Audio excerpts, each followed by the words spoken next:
But in the beginning, I didn't have any clout or fame or edification for myself, so I had to go with undercover experts.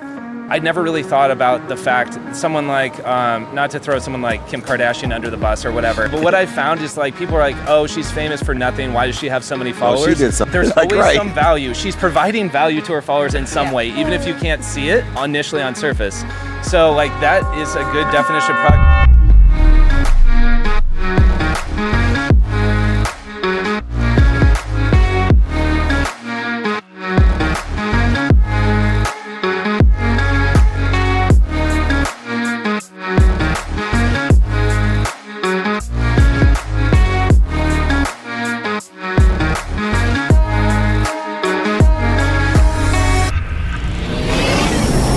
What's up, everybody? Welcome to the podcast here in sunny Los Angeles, SoFi Stadium, the home of all things great. Well, most things great. Mostly David Meltzer and all of the wonderful activities that we get to share with him. And amazing guests like our guest today, Nick Fisher, who is the co-founder of Agexa. That's yes. Right. If all of you that were wondering, how do you say Agexa? Or what is Agexa? Well, we're not there yet. We're just on how to say it. It's the number one question I get asked. Yeah, what is it? What is this word? Is I say Agexa, but most people do say Agexa. Agexa. Yeah, I don't know if I was going to go Agexa. It's sad. But it's sad that that's the number one question I get asked. Normally, They don't a lot ask of people. What does it mean? No. Yeah, I thought immediately, what does it mean? Yeah, I want to know what it means. It does have a meaning behind it in the story. So, are you guys familiar with back in the day that one guy? He Google expired and he sold it back for $100,000 to Google after the domain expired. Oh. I heard that rumor. Okay. Is that an urban myth or is it real? That's a good. I never really looked into it, but it was so influential at one stage in my career where I was looking at expired domains every day and just being like, I'm going to be the person who sells back Google the next time it happens. So there's a website that you can go that actually just lists all the expired domains in real time as they roll off. Huh. And I never got anything valuable, but I did see Agexa.com and I grabbed it. And this is before I started someone my had business. it before you? Yeah, someone that's had crazy. it before Somebody me. else named it, right? Okay. Yeah. Someone else had it before me, and it's very rare where you can get a 5-letter domain, a .com, that actually has some linguistic sense to it. So it's one off Alexa.com, and I was like, you know what? I can say that word. I'm going to make something of that someday, and that's it. What if the originator doesn't say it like that, and it's like Agexa? You know what? If this interview, if we can track down the original CEO and founder of Agexa, please reach out to me. My name is Nick Fisher. Know. Yes, that would be It might have amazing. been We started a TV Agexa. show tracking down the original owners of domains. That'd be cool fun. stories, right? no, that would be so really sad. Where are they now? I hope he or she is proud of I it. own Where are they the.com. Well, let's start there. What exactly is, once you had acquired the domain, you had to build a company. Yes. Yeah. Around the 5 letters. So Yes. what is Agexa? But yeah, and then the company actually came 3 years after. At the time, I was at a company called consulting.com. Oh, I spent a whole kid you not, $2.99 no one has on ever the started domain. a company like this. Okay. Where I just bought it and I was like, I'm going to do something with this someday. That's great. That's a great way to start. So you were working, you own this domain, Yeah. and then there's this moment you were like, I have it. Yeah, I was like, it just makes sense for this type of company that I'm starting. And while I was at, I helped, I was employee number one at a company called consulting.com. We helped coaches, service providers start their business. That's create a good courses domain, around by it. the way. If That's- that I was inspires, gonna let me ask know. Yeah, I was Yeah. gonna ask if you had that domain. No, 'cause but that's probably worth a lot. the entrepreneur who bought consulting.com from Sam, the founder and CEO who owns consulting.com, or did, is here in LA. You guys should have him on. His name is Rian. He has a really great business, and we have similar models actually. So shout out to Rian. But yes, it came apart. I didn't know what I was going to do with it. And when I left consulting.com, I was super passionate. I'm super passionate about experts like yourself, probably all of you guys here. Like, if you have a certain productized knowledge in you, whether you know that you productized it or not, and I love nothing more than putting those people on, and because there's a lot of kind of, jabroni fake gurus out there. We won't say any 19-year-old life names. coaches. 19-year-old life coaches, which occasionally you can run into a 19-year-old life coach that knows something About social oftentimes, media. Yes. Right. But not about life, Not bro. about I'm life. sorry. I'm Haven't 56. had a lot of runway It took yet, me a long right. time to know Yeah. this Not a much lot of about life. runway. Yeah, our industry has a lot of them, but we put a lot of I take a lot of pride in putting on the right types of people because I had this marketing skill set, and I love education like more than anyone. To the point where I'm always looking for who is the world's best person in this niche, and can I help them teach what they love? And that's like, if you guys had Matt on earlier today, that's what we saw in Matt. We probably interviewed or looked for over 20 different people to teach that specific niche. Wow. We gauge educational demand. We have a bunch of fancy tools that I've created in the background that basically are like, cool, during COVID, like people want to learn sourdough bread, how to make sourdough bread. Like people want this, people want that. And then we go out. The difficulty in our model is actually finding the right influencer or person of talent or expert, because as you guys know, fame and true expertise don't always go hand in hand. Sure. If you have both of them at the same time, please send those people to me. Those are like my favorite. They make life easy. But we've made a name for ourselves being the ones who find the undercover experts, so to speak, and then bring them to the masses. And in that respect, one of the things that I found in all media brands, let's say, one of the advantages that all three of us, I think, hold as a capability is the ability to actually articulate what we know. So beyond being famous, because I represented a ton of famous people, Yeah. that could not articulate Yeah. what their expertise was. And That is it's very common. And in your business, how essential is it to not only have an expertise, but be able to articulate it, like the clients, like Matt did an extremely good job of articulating what he does. Yeah, Matt was polished, and he just came like better than most people. Like when we found him, and we've gotten more picky now that we've had some track record of success. It used to be my co-founder Josiah Grimes, who's not here, but he was original brand number one, and he was like the literal definition of true expert. He was flipping more homes in Arizona than anyone, but no one knew him. He like didn't want to be famous. When I approached him, normally the people I like are the ones, because I've worked with, as have you, a lot of people who have the flash and the glitz and glamour. He's like, do I have to be one of those guys who like drives or shows my Lamborghini in ads in order to sell courses? I go, absolutely or wear all not. the same color. Yeah, or wear all the same. Yeah, consistency of branding does matter. But the ability to articulate your expertise, generally I've found comes over time. Like no one is really great at it at first. You have some natural like savants who are like, oh man, you were born with that sales and marketing gene. One take Dave. Yeah, one take Dave, one take Drake. I try to one take stuff too as well, but you get there just by repetition practices. I'm sure you have too. So no, it's not essential, but I do like it. It speeds up years of kind of the process if you can communicate and articulate. But the people that I've gotten myself in trouble with are the ones who can articulate what they're good at, but they're good at so many things. We have a really hard time niching down of like what exactly you're going to teach. They're like, well, I could teach this, or I could help people with this, or I could help people with this. If you lack the clear vision of who you want to help, like specifically now, because to me, I'm like, okay, we can do all of that over the course of our career together, but let's start like somewhere, and it has to mean something to someone. And the only time I've really screwed up with super talented people is when I'm like, okay, I'm going to try to be everyone to everyone right off the gate. I think this is a really important point that you bring up, because I feel like so many of the experts out there, the ones that are the most knowledgeable, have done the most research, get the best results in their profession or their industry, are the quietest, right? And they're the most unknown, and they're hard to find. So number one, how do you find them? And then number two, how do you actually help them break out of their shell? Because like you said, they're much like the guy in Arizona that's like, I don't know that I want to do this, right? Yeah. I'll tell you guys how I'm doing it, but honestly, it's the hardest part of my model. You guys might be better at that than I am, because we're really good at gauging the demand and then building a list of like finding a bunch of different people. Then actually connecting and deciding is tricky, because you're right. Like, do you go with like, how far do you go to unearth these people? Right. I don't know if we are, in fact, like finding the best in the world. Right. So what I always use as the heuristic is, are you the best in the world? I'll ask them that directly, or do you desire to be? Like, I'll take one of those two answers. I'll be like, we champion the underdog and the undercover expert, and a lot of people that we work with, they're either, confident or humble of whether they're the best in the world at what they do.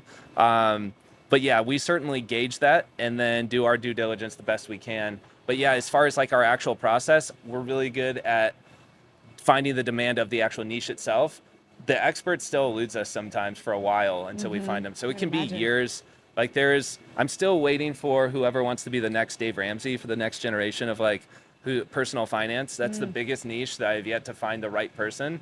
So a lot of times I just have these industries in the back of my head. And I'm just waiting for the right person to publish, because I've learned life is too short to work with bad business partners or ones that. It's My like, next book, Yes. man, Don't Do Business Is with it? Dicks. Yep. Yeah. I will be. Just sold it.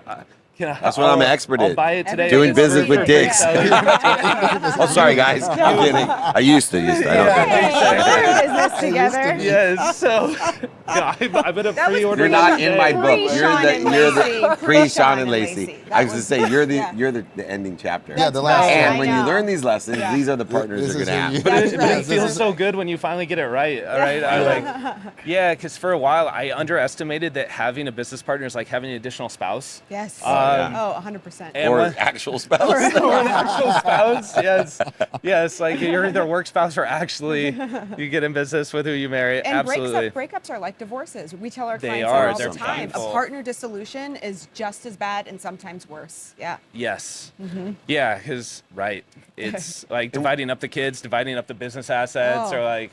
I'm yeah. curious too, like what other areas? Like I'm in a mid-market media kind of blitz myself, just from the people that I know. And I don't build brands like you do, so I think it'd be a perfect marriage. Yeah. But I see things like how to take a company public, how to get a job in sports, how to utilize AI as an entrepreneur.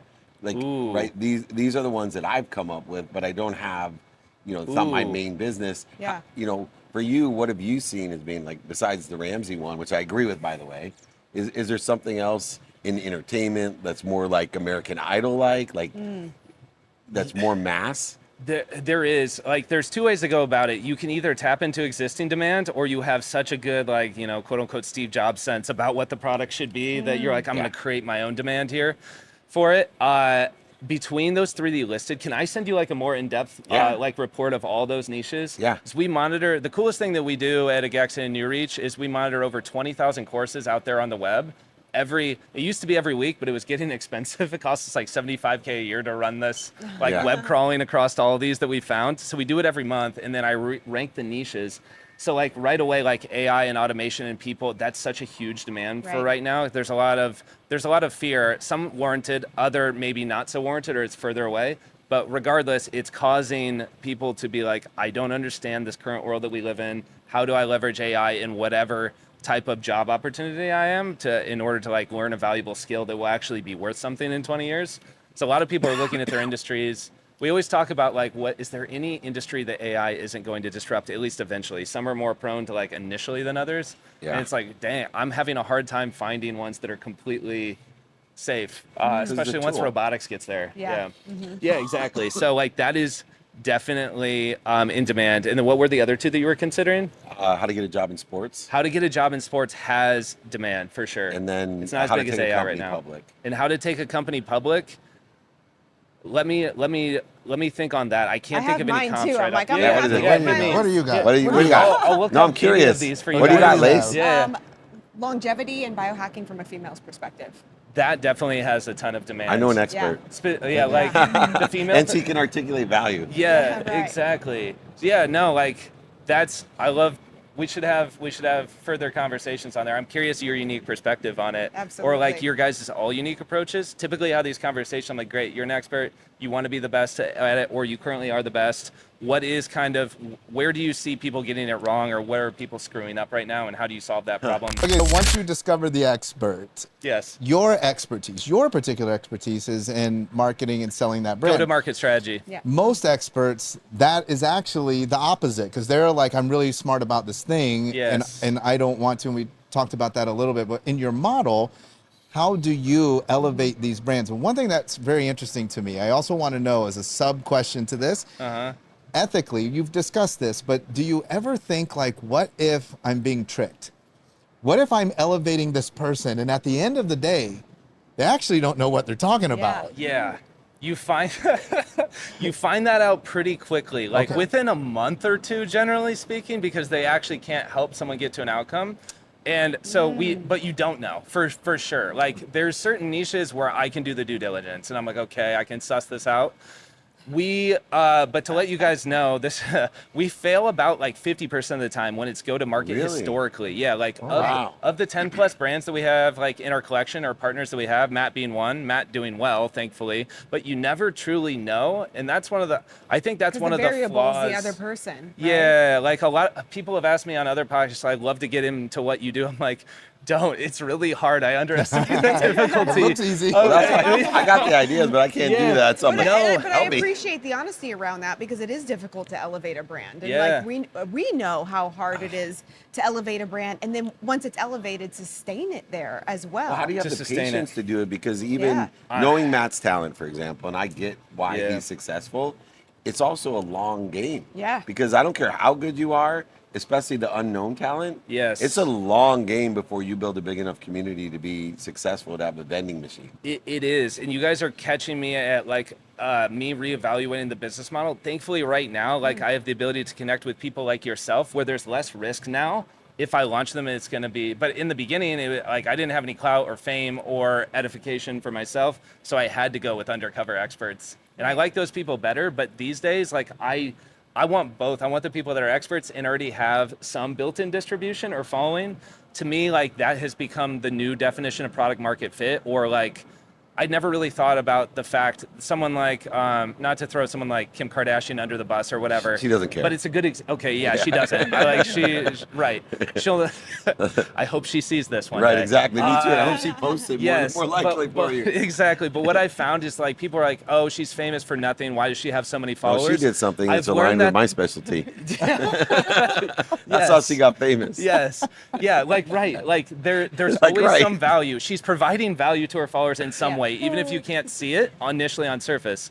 So like that is a good definition of product market fit. Otherwise people wouldn't be following her if they didn't have value from get Yep. value from her at all. So I'm over that now. That used to be a bias early in my career. Is like, okay, if they have X amount of followers or like surpass millions and millions, I'm like, there's no way they're probably still good at the thing that they taught about. I've been proven wrong many a time there. Of course there is. Like, there's definitely some people that are there and haven't been good for a while. But in our space, teaching a course, you have about a 1.5 year runway where you can pretty much pretend for a while and then people find you out and you betray trust with the community. And like for Matt or all of our other brands that we track, the number one metric we track is student outcome or student success rate. And you have kind of the explicit promise of the course that you're in. You're like, okay, if it's something like bookkeeping, it has a financial outcome, very easy to ask and measure that success rate. But then you start to see it over time. And those are the brands that we end up parting ways with. So like when I say brands don't fail, typically it's like business partner issue is reason number one. Either it's not making enough money for us, it's not making enough money for them. Those are the two probably number one and number two reason why things dissolve. It's very rare where we don't. In fact, we've only failed from a financial perspective once or twice where it just like the numbers didn't work. Because if someone has the like at least the aura of expertise in the beginning, you'll always find a few people normally because we gauge demand so well. But then after that, the scale up is where you get stuck. Yeah. I love it. Yep. So in any business, though, to be so vulnerable, I love the fact because I think it adds more credibility than anyone I've interviewed in a long time. Because say like, hey, 50% of these work. In that vulnerability lies the fact that other people won't be attracted to it Yes. as well. Do you find it as a qualifier by being so honest that it qualifies the people that will be honest to you? You're the first person to point that out. That's like that's not why I am so vulnerable and transparent, but it is a qualifier because someone has to have at least enough of that entrepreneurial gene. Have you found this too? Like when you assume that any sort of influencer person who has status, you assume that they have like a ton of entrepreneurial tendencies, and that's not always the case. Yeah, there might be a model They might, right? Like, and or funny. Yeah, maybe that was obvious to you guys, but it wasn't obvious to me at first. Like, yeah. Some of us have it all. Yeah, right. Big hand model, really funny, and entrepreneurial. Exactly. So to me, it's like you sometimes get in there like, oh, like this shouldn't have been a business partnership. Maybe I should have just paid a flat fee. I think that's what Masterclass, I just know them from afar and they're a good comparison for our model. Masterclass did the smarter thing, maybe from an overall valuation standpoint of like raise money, go pay experts in order to come in, and then you don't have to do equity splits. Then you don't have to like cross your fingers. You're going to need Yeah. Matt to take care of the accounting. There you go. Absolutely. Yeah, I know. It's a Exactly. partnership. Yeah. Well, I absolutely love this model. Last question I have. A record producer always has people that are like, listen to my music, listen to my stuff. Yes. As you go out and you're promoting your brand, are you getting more inbound experts that are like, hey, look, I know how to spin Frisbees or like random stuff, and they're pitching you? Yes. Well, yeah, that's my hope is what comes of this. And right now, like we only ever launch because there's so much focus that needs to be had to go to market, one or two. So we have this backlog of potential people that want to work with us, and it's Spin Frisbees isn't too far off. There's some interesting stuff in our like contact forms, but yeah, anyone watching this who is an expert or wants to work with experts, I would love to connect and just see if there's interest there. Because yeah, there's niches in the back of my head. And I have taken on like passion projects. Like that one would be a really niche passion project. So how do people connect to you? Agexa.com is the best way, or connect with me on social, Instagram or LinkedIn. It's not hard to find me. And usually if I don't respond to you right away, it's not because I have a lot of DMs. It's just I'm not on social media a ton, despite because it's my whole job. I feel like I know what it would be like You to should work do a with you. video. So honest. Yeah. Right. How to be honest in social media. Yes. How to be just Nick super Fisher. transparent. Well, I buy it. Well, thank you guys. I actually appreciate that a lot because yeah, at some point, it might actually be this year. I need to productize my own knowledge and stuff as a way to give back. I am interested in the money it can make because a marketing course always does somewhat well. And I've played in those fields before, but there are a lot of people that I just want to help experts, whether we can work with them directly or not, do things the right way. There's just a lot of like knowledge curve stuff that I can speed up for people. It's not that I'm some savant in marketing, although we think that we're very good. But we do have, like, I've done this for just 10 years now, and it's the only thing I want to do until I die is just, I love working with experts. I love sharing their knowledge with, it makes me feel happy at the end of the day when I think about my life's mission of like retiring, if I ever do, of just like, oh, like you want to learn this, I have someone for that. Like, well, you can oh, take you my want to learn video. this, I have someone for You that. can take my video course on how to repurpose, not retire. There you go. It's a very popular one as well. Do It's you a- have? Yeah, I do. I would, and is Told you. the I'm book telling you, is there the we book go. really Oh, for yeah, pre-order right now? Oh, I I bet literally I'll just learn sold so it. much from that. People love the title. I promise you, it's very valuable. It love cost me it. about Yes. $100 million in losses to learn that lesson. So, how about this Yes, course in that's- dummy tax? There you Take go. the Dave Meltzer dummy tax course. I'm one of the biggest You. dummies over the last 35 years. You don't have to I pay can it. teach you not to be a dummy. That book I- already exists. Tax for Dummies. Yeah. Oh, no, yours was Dummy Dummy Tax. tax. Dummy tax, yeah, exactly. Sign me up, but it speaks to your resilience though that you haven't quit though, and you're continuing to do it. I'm guessing a similar type thing, despite all of that too, and the bad experiences. That'll be another great video. Yeah. There you No, go. I would love to know how you developed that, or if that's something you had at a young age, or if it's something that's just the grit was built over time. Both. Both. Right? It's horizontal and vertical in its Yeah. nature. But yeah, that'll be another video for you. Cool. I'll We're watch loaded that. up today. We are love loaded. it. Podcast. Well, hey, folks, what an absolute gem of an episode. Thank you so much, Nick, for joining us. Make sure that you join us again next week for a brand new edition of this amazing podcast.